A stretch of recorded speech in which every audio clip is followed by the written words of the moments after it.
மீனராசிக்கார நண்பர்களே, இந்த மீனராசியை பொறுத்த வரைக்கும் ஜாக்கிரதையாக இருக்கக்கூடிய ராசிகளில் முக்கியமாக இந்த மீனராசி இருக்குது அப்படின்னு சொல்லலாம். சார் நிறைய பேர் கஷ்டப்பட்டுட்டு பயந்துட்டு பம்பிட்டு இருக்கிறாங்க சார். இந்த மீனராசியில் பயிற்சி நடக்குது, அது நடக்குது, ரொம்ப கஷ்டமாக இருக்குது சார். சில பேர் பயிற்சியே இல்லைங்கிறாங்க, சில பேர் பயிற்சி இருக்குதுங்கிறாங்க. அது இந்த 2 ராசி வச்சு தான் விளையாண்டுட்டு இருக்கிறாங்க சார். பயமாக இருக்குது சார் அப்படிலாம் சொல்லிட்டு இருப்பீங்க. சார் கவலையப்பட தேவையில்ல சார். இந்த மீனராசியை பொறுத்த வரைக்கும் இப்போ என்ன நடக்க போகுது, இந்த 2 வார காலங்கள் உங்களுக்கு என்ன நடக்க போகுது அப்படின்னு A to Z சொல்ல போகிறோம்.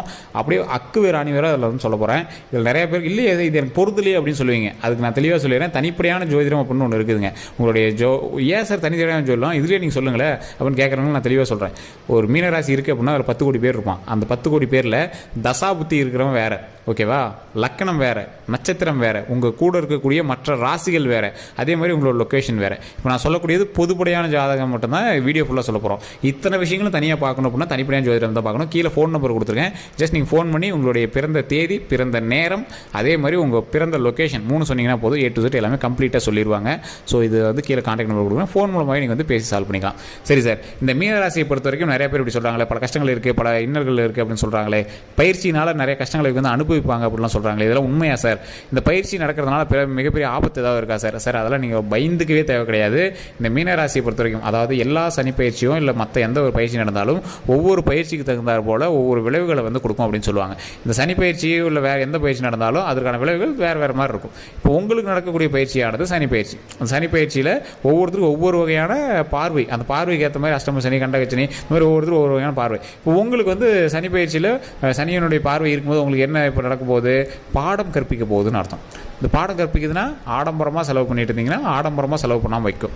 உடல் ரீதியான விஷயங்களில் கவனம் இல்லாமல் இருந்தீங்க அப்படின்னா உடல் ரீதியாக கவனமாக இருக்க வைக்கும். அதாவது இப்போ நீங்கள் கொஞ்சம் சின்ன சின்ன சிக்கல்களை கொடுத்து அந்த சிக்கல்களை சரி பண்ணி அதுக்கப்புறம் வந்து உங்களை லைஃப் வந்து சரி பண்ண வைக்கும். அதே மாதிரி தொழில் ரீதியான விஷயங்களில் கொஞ்சம் இறக்கத்தை கொடுத்து மற்றும் ஏற்றத்தை கொடுத்து சரி பண்ணி விடும். ஆக்சுவலாக இந்த சனி பயிற்சியில் சிலருக்கு வந்து ஒரு 2-3 பேர் நான் பார்த்துருக்கேன். இது வந்து நான் கால்குலேட் பண்ணி சொன்ன விஷயங்களே நான் சொல்கிறேன். இந்த சனி பயிற்சியை பொறுத்த வரைக்குமோ இல்லை மற்ற பயிற்சியிலையோ யாருக்குமே வந்து தொழில் ரீதியான விஷயங்களை அவ்வளோ சீக்கிரம் 0 பண்ணலை. உடனே இடத்த மாற்றி விட்டு அலைய வைக்கிறது, ஃபேமிலியில் ஏதாவது பிரச்சனையை உண்டாக்குறது, இந்த மாதிரி விஷயங்கள் தான் பண்ணியிருக்கோம். அதுவுமே இந்த சனி பயிற்சி முடிஞ்சோடனே அந்த இடம் எல்லாமே சரியாயிருக்கும், ஃபேமிலி பிரச்சனைகள் எல்லாமே சரியாயிருக்கும், உடல் ரீதியான விஷயங்கள் எல்லாமே சரியாயிருக்கும், கல்வி ரீதியான விஷயங்கள் எல்லாமே சரியாயிருக்கும், பண ரீதியான விஷயங்கள் ஆட்டோமேட்டிக்காக சரி பண்ணி கொடுத்துருக்கோம். ஸோ இதுதான் வந்து நடந்திருக்கும். ஏதோ ஒரு வகையில் வந்து அவங்களுக்கு உங்களை வந்து கொஞ்சம் டவுன் இறக்கிச்சு அப்படின்னா ஏதோ ஒரு வகையில் வந்து உங்களை வந்து டாப் தூக்கி விட்டுரும் இந்த பயிற்சியில். எதுக்கு? பாடம் கற்பிக்கிறதுக்கு. எதில் நீங்கள் தப்பாக இருந்தீங்களோ அந்த விஷயத்தை சரி பண்ணிக்கிறதுக்கு பாடம் கற்பிக்கும். எதில் நீங்கள் லக்ஸுரியாக இருப்பீங்களோ அந்த லக்ஸுரியை வந்து சரி பண்ணிவிட்டு இது வந்து தப்பு, இதை செய், இது தப்பு, இதை செய், இப்படி பண்ணிட்டு இருந்தால் இப்போ பார்த்தியா எப்படி இருக்கு அப்படின்னு எவன் வாயிலையாவது உங்களை வந்து சொல்ல வச்சிடும். ஒரு எக்ஸாம்பிளுக்கு கடையில் நீங்கள் வந்து ஃபுல்லாக வாங்கி சாப்பிடக்கூடிய ஆளாக இருந்தீங்கன்னு வச்சுக்கோங்களேன், வயிறு புண்ணு அது மாதிரி கிளப்பி விட்டு அந்த பயிற்சியெல்லாம் முடிஞ்சதுக்கப்புறம் எப்படி கடையில் சாப்பிட்றது பார்த்தியா, இப்போ சாப்பாடை வீட்டில் தான் சாப்பிடுங்கிற நிலைமைக்கு வந்துருச்சு பார்த்தியா அப்படிங்கிற ரேஞ்சுக்கு வந்து உங்களுக்கு உருவாக்கிட்டு இருக்கும். ஆடம்பரமாக செலவு பண்ணிட்டு இருந்திருப்பீங்க, நல்ல வலுவாக உங்களுக்கு வந்து ஏதோ ஒரு வருமானத்தில் ஏதோ ஒரு கை வச்சு விட்ருக்கும். அதுக்கப்புறம் வந்து எப்படி செலவு பண்ணியிருந்து இப்போ பார்த்தியா எப்படி இருக்க வச்சு பார்த்தியா அப்படிங்கிற பேர் வந்து உங்களுக்கு சொல்லிவிட்டு அதுக்கப்புறம் உங்களுக்கு வந்து ரெகுலரான வருமானம் கொடுத்துரும். ஸோ இதுதான் வந்து உங்களுக்கு வந்து அடிப்படையாக வந்து இந்த பயிற்சிகள் வந்து உங்களுக்கு சொல்லக்கூடிய பாடம் அப்படின்னு சொல்லுவாங்க. சரி சார், இந்த பாடமெல்லாம் கற்றுக்கிட்டதுக்கு அப்புறம் லைஃப் எப்படி இருக்கும், இந்த ராசிக்காரர்களுக்கு எப்படி இருக்கும், எந்த விஷயத்தில் இந்த ராசிக்காரர்கள் கவனமாக இருக்கணும்? இந்த மீன ராசிக்காரர்களுக்கு இப்போ பயிற்சி அதெல்லாம் ஓகே தான். எந்த விஷயத்தில் கவனமாக இருக்கணும், எந்த விஷயத்தில் பரவாயில்ல சார் இது ஒன்றும் பெரிய பிரச்சனை இல்லை அப்படின்றது. இன்னொரு விஷயம், இந்த விஷயத்தில் வந்து எந்த ஒரு ப்ராப்ளமே இல்லை சார் அப்படின்னு ஒரு 3 விஷயம் இருக்குது பார்த்தீங்களா, 3 கேட்டகரி. அந்த 3 கேட்டகரி நான் சொல்கிறேன். அதில் நீங்கள் எப்படி இருக்கணும் அப்படிங்கிறதையும் நான் சொல்கிறேன், தெளிவாக சொல்கிறேன், நோட் பண்ணிக்கோங்க. சரி, இந்த மீனராசியை பொறுத்த வரைக்கும் பயிற்சிகள் இருக்குது இல்லை அப்படிங்கிறது ஒரு பக்கம் இருந்தாலும் இந்த மீனராசியில் இருக்கிறவங்க பெருமாளினுடைய அவதாரம் பெற்ற ராசி. அதாவது மீனம் அப்படிங்கிறது ஒரு ராசியினுடைய உருவம் பண்ணாலோ மனித உடல், அந்த விலங்கோ இல்லை மீனோ இல்லை பூச்சியோ மீனினுடைய உடல். ஸோ மனித தலையும் மீனினுடைய உடலில் இருக்கக்கூடிய 2 உயிர்கள் இருக்கக்கூடிய ஒரு ராசி. அதோட சிம்பிள்லேயே உங்களுக்கு தெரிஞ்சிருக்கும். என்ன பண்ணும் அப்படின்னா ஏதோ ஒரு வகையில் பாதி மட்டும் உங்களை பாதிக்கும், பாதி வந்து உங்களை சரி பண்ணி விட்ரும்.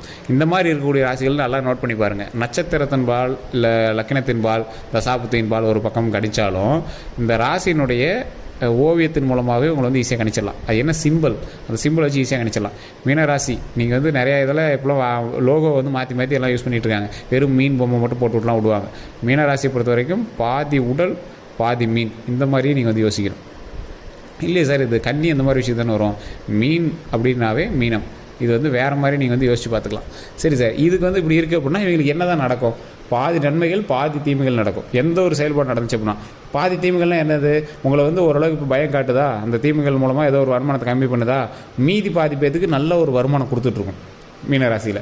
அதே மாதிரி உங்களுக்கு பாதி விஷயங்கள் வந்து தொழில் ரீதியாக இது பண்ணுதா, கஷ்டப்படுத்துதா, ஃபேமிலி ஹாப்பியாக வச்சுருக்கும், ஏதோ ஒரு வகையில் ஃபேமிலி ஹாப்பிப்படுத்தும். ஸோ இந்த மாதிரி ஏதோ ஒரு காலகட்டங்களில் உங்களை வந்து டபுள் சைடு காயின், ஒரு சைடு பாசிட்டிவாக ஒரு சைடு நெகட்டிவாகவும் காட்டி உங்களை அப்படியே சரி பண்ணிகிட்டே வரும். குறிப்பிட்ட காலகட்டங்களில் உங்களை ஹாப்பியாக வச்சுக்கும், குறிப்பிட்ட தசாபுத்தி உங்களை வந்து ஹாப்பியாக வச்சுக்கும். இதுதான் வந்து இந்த மீனராசி பொறுத்திருக்கேன். சார் இது வரைக்கும் ஒரு நிலையான ஒரு ஹாப்பியவே நாங்கள் இந்த ராசிக்காரர்கள் பார்க்கலையே அப்படின்னு கேட்குறவங்க, இனி வரக்கூடிய காலங்களில் மகிழ்ச்சியை மட்டுமே பார்க்கக்கூடிய ஒரு நேரமும் வரும். அதற்கு முன்னாடி சின்ன சின்ன இந்த மாதிரி கண்ணு பட்டுருந்தால் அவங்க நீங்கள் வந்து நல்லா மைனர் மாதிரி தெரியுறீங்க, வெள்ளை சட்டை போட்டு தெரியுறீங்க, லைட்டாக அந்த ஒருத்தர் சிலர் கண்ணு படும், அதனால் சின்னதாக கொஞ்சம் மேலே அப்படியே கொஞ்சம் ஸ்க்ராட்ச் ஆகிருக்கும்ல, அந்த ஸ்க்ராட்ச்லாம் அதுக்கப்புறம் சரியாயிடும், துவைச்சோம்னா சரியாயிடும். அந்த அளவுக்கு தான் உங்களை வந்து கண்ணு பட வச்சு மறுபடியும் சரி பண்ணுது, அவ்வளோதானே தவிர மற்றபடி உங்களுக்கு எந்த ஒரு லாஸும் கிடையாது. இந்த மீனராசியை பொறுத்த வரைக்கும் கடந்த சில மாதங்களில் சின்ன சின்ன விஷ பூச்சிகள்னால் நீங்கள் வந்து கடிபட்டிருப்பீங்க, எல்லாம் ஏதோ ஒரு சின்ன சின்ன காயங்கள்னால மருத்துவ ரீதியான செலவுகள் நடந்திருக்கும், இதெல்லாமே சிறந்த காலகட்டங்கள் நடந்திருக்கும். அப்படி இல்லாதவங்க கொஞ்சம் கவனமாக இருங்க, அவ்வளோதான். மற்றபடி வாகனங்களில் போகும்போது கவனம் தேவை. இந்த 3 விஷயங்களில் கவனமாக இருக்குன்னு சொன்ன பார்த்தீங்களா.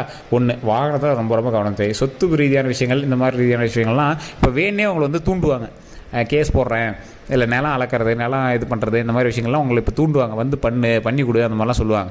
அப்படியும் இல்லையா, அந்த டாக்குமெண்ட் ரீதியான விஷயங்கள் கையெழுத்து போட்டு கொடு, ஏதோ ஒரு சாட்சிக்கு வா, இல்லைனா அமௌண்ட்டு கூட அதில் லீஸு பத்திரம் எழுதித்தரேன், இந்த மாதிரி சொல்லுவாங்க. இதன் மூலமாக குடும்பத்தில் மனஸ்தாபங்கள், சின்ன சின்ன விஷயங்கள் வந்து ஏற்படுத்துகிற வாய்ப்புகள் இருக்குது. அதை வந்து நீங்கள் வந்து பேச்சின் மூலமாக சரி பண்ணிக்கிறது ரொம்ப அவசியம். ஏன் அப்படின்னு கேட்டிங்கன்னா, யாராவது ஒருத்தர் வந்து வேறு யாருக்கோ ஒரு லேண்ட் எழுதுறதுக்கு நீங்கள் வந்து கையெழுத்து போட்டால் தான் செல்லும்பாங்க, உங்கள் தாத்தா பேரில் இருந்த லேண்டில் நீங்கள் கையெழுத்து போட்டால் தான் செல்லும்பாங்க. நீங்கள் இப்போ என்ன பண்ணணும்னு யோசிச்சுட்டு இருந்திருப்பீங்க. இந்த மாதிரி சின்ன சின்ன விஷயங்கள்லாம் வந்து உங்களுக்கு வந்து நடந்துட்டு இருந்திருக்கும். அது எல்லாமே ஆட்டோமேட்டிக்காக சரியாகக்கூடிய காலகட்டம் வரும். அது வரைக்கும் கொஞ்சம் ஜாக்கிரதையாக வாய் மூலமாக நீங்கள் வந்து சரி பண்ணிக்கணும். அதே மாதிரி இந்த ராசிக்காரர்கள், இந்த மீன ராசிக்காரர்களை பொறுத்த வரைக்கும் இந்த வாகன ரீதியான விஷயங்கள், வண்டி ரீதியான விஷயங்கள், தொழில் ரீதியான விஷயங்கள் நீங்கள் கவனமாக இருக்கணும் அப்படிங்கிறது ஒரு பக்கம். இப்போ நான் சொன்ன பார்த்தீங்கன்னா டாக்குமெண்ட் ரீதியான விஷயங்கள், அதையும் கவனமாக இருங்க. வாகனம்லாம் எடுத்துகிட்டு போகிறீங்க அப்படின்னா வேறவங்களோட வாகனம் எடுத்துகிட்டு போகிறதெல்லாம் கொஞ்சம் அவாய்ட் பண்ணிக்கோங்க. உங்களுடைய வாகனத்தை மற்றவங்கள்ட்ட கொடுக்குறது கொஞ்சம் அவாய்ட் பண்ணிக்கோங்க. அதிவேகமாக வாகனத்தை செயல்படுறத கொஞ்சம் அவாய்ட் பண்ணிக்கோங்க. வேறு யார்ட்டையா வண்டியை கொடுத்துட்டு அவன் ஏதாவது கொஞ்சம் போய் ஏதாவது கேஸு அது இதுன்னு மாட்டியிருப்போம், அதில் கொஞ்சம் கவனமாக இருங்க. அதேமாதிரி குழந்தைங்கிட்ட வண்டியை கொடுத்து வண்டி ஓட்டுறதை ரொம்ப ரொம்ப தவிர்த்துக்கணும், அதை அவாய்டே பண்ணிக்கணும். 18 வயசுக்குள்ளவங்க வண்டி கொடுத்து நீங்கள் வண்டி ஓட்டு பழகு அப்படின்னு சொல்கிறதெல்லாம் அவாய்ட் பண்ணிக்கோங்க. அது ரொம்ப ரொம்ப நல்லது, அவாய்ட் பண்ணிக்கிறது ரொம்ப ரொம்ப நல்லது. அதே மாதிரி இந்த விஷயங்கள்லாம் நீங்கள் சரியாக இருந்தீங்க அப்படின்னாலும் உங்களை வந்து தேவையில்லாமல் வம்பு வழக்குகளுக்கு எவனோ வந்து இழுப்பான். ஒரு ரோட்டில் போயிட்டுருப்பீங்க, எவனோ ஒருத்தர் வேணே வந்து வம்பு வழக்குகளுக்கு இருக்கிறான். இப்போ நீங்கள் வந்து உங்களோட தன்மானத்தையோ கௌரவத்தையோ காட்டணுங்கிற நேரம் இல்லை, தப்பிச்சு போகணும் அப்படிங்கிற நேரம் தான். ஒருத்தன் ஏதோ பைத்தியக்காரன் உங்கள் மேலே ஏதோ ஒரு கல் எடுத்து அடிக்கிறான், திருப்பி அவனை கல் எடுத்து அடிச்சிட்டு இருப்பீங்களா, இல்லை அவன்கிட்ட உட்காந்து பேச்சுவார்த்தை நடத்திட்டு இருப்பீங்களா, இல்லை என்ன பண்ணியிருப்பீங்க, ஸ்கிப் பண்ணிட்டு மூவ் ஆகிக்குவீங்கள, அந்த மாதிரி தான் நீங்கள் வந்து மூவ் ஆகிக்கணுமே தவிர இப்போ தேவையில்லாமல் நீங்கள் போய் மாட்டக்கூடாது. அந்த மாதிரி ஒரு காலகட்டம் அப்படின்னு வச்சுக்கோங்களேன். தேவையில்லாத வம்பு வழக்கு அதில் மட்டும் கொஞ்சம் கவனமாக இருக்குன்னு வச்சுக்கோங்களேன். சரி எல்லாமே கவனமாக இருக்கிற மேட்டரை சொல்கிறீங்க, எது ஓரளவுக்கு பரவாயில்ல, எது பக்காவாக பரவாயில்ல அப்படின்னு சொல்ல மாட்டேங்கிறீங்களே. ஓரளவுக்கு பரவாயில்ல அப்படிங்கிறது உங்களோட அன்றாட வாழ்க்கையை பார்த்துட்டு இருக்கிறது ஓரளவுக்கு பரவாயில்ல. கல்வி ரீதியான விஷயங்கள்லையோ இல்லை வேலைக்கு போகிறீங்க, இல்லை பிஸ்னஸ் நடத்திட்டு இருக்கிறீங்க, அதை பார்த்துட்டு இருக்கிறது பரவாயில்ல. அதில் புதுசாக இப்போ இல்லை சார் இன்னும் எது சார் பரவாயில்ல அப்படின்னு கேட்டால், புதுசாக தொழில் தொடங்குகிறோம், புதுசாக வந்து பெரிய விஷயங்கள் செயல்படுத்துகிறோம், அதெல்லாம் ரொம்ப ரொம்ப ரொம்ப ரொம்ப கவனமாக பண்ணுறது பரவாயில்ல. எது ரொம்ப ரொம்ப பரவாயில்ல, நீங்கள் ஏதாவது ஒரு செயல்படுத்துன்னு நினைக்கிறீங்க, நீங்கள் ஃபஸ்ட்டு தனிப்படையான ஜோதிடத்தை பார்த்துக்கோங்க. நான் தெளிவாக சொல்கிறேன், வீடியோ நம்பியே ஃபுல்லாக நம்ம பார்த்துருக்க முடியாது. தனிப்படையான ஜோதிடத்தை பார்த்துக்கிட்டு உங்கள் பேரில் செய்யக்கூடிய ஒரு லேண்டோ கிரையமோ இல்லை வீடு வாங்குறதோ இது பண்ணுறதோ அதை வந்து உங்களுடைய மனைவி பேர்லையோ உங்களோட குழந்தைகள் பேர்லையோ உங்களோட அண்ணன் தம்பி பேர்லையோ நீங்கள் வந்து பண்ணுறது அது ரொம்ப பரவாயில்ல அப்படின்னு சொல்லலாம். இந்த விஷயங்கள் வந்து நீங்கள் செஞ்சீங்க அப்படின்னாவே மிகப்பெரிய நன்மைகளும் உண்டாகும், மிகப்பெரிய ஒரு பிரச்சனையிலேருந்து நீங்கள் வந்து வெளிப்படலாம். இந்த ரொம்ப ரொம்ப நல்ல விஷயம்னு சொன்ன விஷயங்கள் இதுதான். உங்கள் பேரில் நீங்கள் வந்து இப்போ வருமானம் கையில் இருக்குது சார், ஒரு 10 லட்ச ரூபா இருக்குது, அதை வந்து ஒரு லேண்ட் வாங்கலான்னு இருக்கேன், அப்படியா உங்கள் பேர்லேயே வாங்கலாம் அப்படின்னா ஓகே தான், ஜாதகம் சரியாக இருக்குது அப்படிங்கிற விஷயம் உங்கள் பேரில் வாங்கலாம். இல்லையா உங்களோட பையன் பேரில் வாங்க, உங்கள் பேரில் வாங்குறது உங்கள் வீட்டுக்காரமாக பேர் வாங்க, இல்லை உங்கள் வீட்டுக்காரமாக இருக்கீங்க அப்படின்னா நீங்கள் உங்களோட ஹஸ்பண்ட் பேரில் வாங்க. இந்த மாதிரி ஏதோ ஒரு விஷயங்கள் உங்களுடைய தாய் தந்தையர் பேரில் வாங்க. இந்த மாதிரி பண்ணிங்கன்னா அது ஆட்டோமேட்டிக்காக நன்மையாக மாறிக்குது. ஸோ இதை வந்து உங்களுக்கான ப்ளஸ் பாயிண்ட் அப்படின்னு சொல்லக்கூடிய ஒரு விஷயம். மற்றபடி தொழில் ரீதியான விஷயங்களில் ரொம்ப டவுன் பண்ணாதுங்க, அது முன்னாடியே சொல்கிறோம். ஒரு சிலருக்கு இது வந்து 90% பேரில், ஒரு சிலர் 90% பேருக்கு வந்து டவுன் பண்ணாது. மீதி இருக்கிற 10% பேருக்கு தனிப்படையான ஜாதகத்தை பார்த்துக்கோங்க. சில பயிற்சிகளில் வேலையை விட்டே இது அனுப்புனதெல்லாம் நிறையா இருக்குதுங்க. ஆனால் அதுக்குன்னு பயந்துட்டுலாம் இருக்காதிங்க. உங்களை வந்து பாடம் தான் கற்பிக்குமே தவிர உங்களை வந்து ஜீரோ பண்ணவே பண்ணாது என்றைக்கும். ஸோ அதனால் எந்த ஒரு விஷயத்துலையும் கவனமாக இருந்தீங்க அப்படின்னா போதுமானது. ஏதோ ஒரு வகையில் உங்களை வந்து மூவ் பண்ணிவிட்டு வர ஆரம்பிச்சிடும். கவனமாக இருக்க வேண்டிய விஷயம் நான் தான் சொல்ல, தேவையில்லாத ரொம்ப வழக்குகளுக்கு போகாதீங்க, அது மட்டும்தான். மற்றபடி யாராவது லேண்டுக்கு அதுக்குன்னு கூப்பிட்டாங்கன்னா அதை கொஞ்சம் பார்த்து பண்ணுங்கள். இந்த ஓவரால் பஞ்சாயத்துக்கு போகிறது, கட்ட பஞ்சாயத்து பண்ணுறது, இந்த மாதிரி விஷயங்கள்லாம் நீங்கள் அவாய்ட் பண்ணிக்கிறது ரொம்பவே நல்லது. தேவையில்லாமல் உங்களை வந்து பிரபலப்படுத்திட்டு நியூஸில் போய் மாட்டி விடுற அளவுக்குலாம் உங்களுக்கு வந்து வாய்ப்பு அதிகமாகவே கிடைக்கிறதுக்கான வாய்ப்புகள் இருக்குது. ஸோ அதனால் கொஞ்சம் பார்த்து பக்குவமாக இருங்க. மற்றபடி நீங்கள் ஏதாவது வருமானம் பண்ணிட்டுருக்கீங்க அப்படின்னா அதை ரெகுலராக பண்ணுங்கள். எந்த ஒரு விஷயத்தையும் நீங்கள் வந்து லேக் அடிக்காதீங்க. மற்ற டைமில் நீங்கள் செயல்படுறத விட ஒரு 20 மடங்கு முயன்று குதிரை வேகத்தில் செயல்படணுமே தவிர எதுலேயும் பேக் அடிச்சிடக்கூடாது. அதுதான் ஒரு முக்கியமான விஷயம். வேறு ஏதாவது கருத்துக்கள் இருக்குது அப்படின்னா மறக்காம கமெண்ட் செக்ஷனில் பதிவிடுங்க. நான் சொன்னது உண்மை அப்படின்னா மறக்காம உண்மை அப்படின்னு கமெண்ட் பண்ணுங்கள். உங்களுக்கு குலதெய்வ வழிபாடு கண்டிப்பாக தேவை.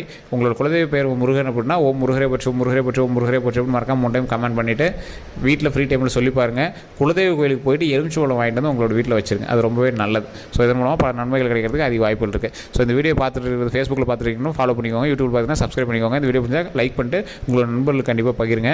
சப்ஸ்கிரைப் பண்ணிட்டு பக்கத்தில் இருக்கிற பெல் பட்டன் ப்ரெஸ் பண்ணி அதில் ஆல் அப்படின்னு கிளிக் பண்ணிக்கோங்க. ஆல் அப்படின்னு கிளிக் பண்ணிட்டு அப்போ தான் நம்மளோட ரெகுலர் வீடியோஸ் உங்களுக்கு உடனுக்குடன் அப்டேட் ஆகும். ஸோ வேறு எந்த கருத்துக்கள் இருந்தாலும் மறக்காம கமெண்ட் செக்ஷனில் பதிவிடுங்க. எல்லோருக்கும் நன்றி நண்பர்களே.